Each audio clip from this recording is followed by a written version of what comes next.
There are over 47,000 AI tools on the market right now. 47,000. And every single one of them claims to be revolutionary. But here's the problem nobody talks about: most of them are solving problems you don't have. I spent 30 days, a full month, testing the most hyped AI tools of 2026. I used them in real workflows. I measured actual time saved. And I found that only a handful actually deliver on their promises. By the end of this video, you'll know exactly which tools are worth your time, which ones to skip, and most importantly, why. Let's start with the category that's seen the most real progress: coding assistants. In 2024, tools like GitHub Copilot were impressive party tricks. You'd type a comment and it'd suggest a function. Nice, but not game-changing. In 2026, the game has fundamentally changed. The new generation of coding agents doesn't just autocomplete, they understand your entire codebase. I tested Claude Code, Cursor, and the new Copilot agent mode. Here's what I found. Claude Code is the most capable for complex tasks. I gave it a legacy codebase with 47 files and asked it to add a new feature. It read every file, understood the architecture, and made the changes in 12 minutes. That would have taken me half a day. But, and this is important, it's not perfect. About 20% of the time, it makes assumptions that are wrong. You still need to review everything. Cursor is faster for day-to-day coding. The inline editing is smoother.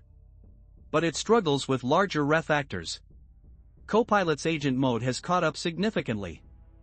If you're already in the Microsoft ecosystem, it's the most seamless experience. The bottom line: coding assistants have crossed the threshold from nice to have to essential. If you're a developer and you're not using one, you're working at half speed. Now let's talk about the category that's improved the most in the last 12 months, AI video generation. I remember watching the first Sora demos in early 2024. The footage was impressive, for 10-second clips. But it couldn't tell a story. It couldn't maintain consistency. In 2026, that's changed. Dramatically. I tested 4 platforms: Runway Gen 3, Pika 2.0, Kling, and the new Veo 3 from Google. Runway Gen 3 is still the leader for cinematic quality. The lighting, the camera movement, the composition, it's genuinely impressive. But here's the catch: it's expensive. A single 30-second clip costs about $2 in credits.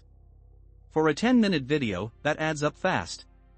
Pika 2.0 is the best value. The quality is 80% of Runway at 30% of the cost. For social media content, it's more than enough. Kling surprised me. It's from China, and it handles complex motion better than anything else. Action scenes, camera pans, object interactions, it rarely glitches. And Veo 3? It's the most consistent for character-driven content. You can generate a character, then generate more footage of the same character in different scenes, and it actually looks like the same person. The verdict: AI video is finally production-ready for certain use cases. If you need cinematic B-roll, abstract visuals, or social media content, go for it. If you need a specific actor delivering specific lines with precise emotional beats, we're not there yet. The third category is the one that's quietly changed my daily workflow more than any other: AI research assistants. I used to spend hours reading articles, cross-referencing sources, and synthesizing information. Now I have tools that do the heavy lifting. I tested Perplexity Pro, the new Google Deep Research, and NotebookLM. Perplexity Pro is my daily driver. The key feature isn't the search, it's the depth. You ask a question, and it reads dozens of sources, cross-references them, and gives you a synthesized answer with citations. I asked it, what are the 3 biggest risks of AI-generated content in marketing? It returned a 500-word analysis with 12 sources, each one clickable. That took 8 seconds. Google Deep Research is slower but more thorough. It generates a full report, not just an answer. For deep research projects, market analysis, competitive intelligence, academic research, it's the best tool. The downside? It takes 5 to 10 minutes per query. You can't use it for quick questions. NotebookLM is the dark horse. It's Google's notebook tool, and it does something unique. You upload your sources, PDFs, websites, YouTube videos, and it builds a personalized AI that only answers from those sources. No hallucinations.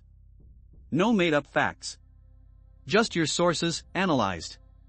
I uploaded 20 research papers for a project I was working on. NotebookLM summarized them, found connections between them, and even generated a FAQ. It saved me about 6 hours of reading. The Research Assistant category is the most underrated AI tool category right now. If you do any kind of knowledge work, this is where you'll see the biggest time savings. The fourth category is one most people haven't tried yet, AI music and audio generation. I tested Suno V4, Udio, and the new ElevenLabs music generator. Suno V4 is the most creative. You give it a text prompt, upbeat electronic with a retro 80s feel, and it generates a full song with lyrics, melody, and production. The quality is good enough for background music, social media content, and even some commercial applications. But the lyrics are still hit or miss. Sometimes they're surprisingly good. Other times they're, well, let's just say AI hasn't mastered poetry yet. Udio is better for instrumental tracks. If you need background music without vocals, Udio is the best option. The sound quality is excellent. I've used tracks from Udio in videos and nobody could tell they were AI generated. ElevenLabs music generator is the newest entrant, and it's focused on production quality. The stems are cleaner, the mixing is better, and it integrates with their voice platform. But here's the honest truth about AI music in 2026, it's great for background and production music. It's not ready for lead vocals in a professional track. The emotional depth just isn't there yet. For content creators, this is a game changer. Royalty-free music that's actually good and tailored to your specific video? That alone is worth the subscription. So after 30 days of testing, here's the honest verdict.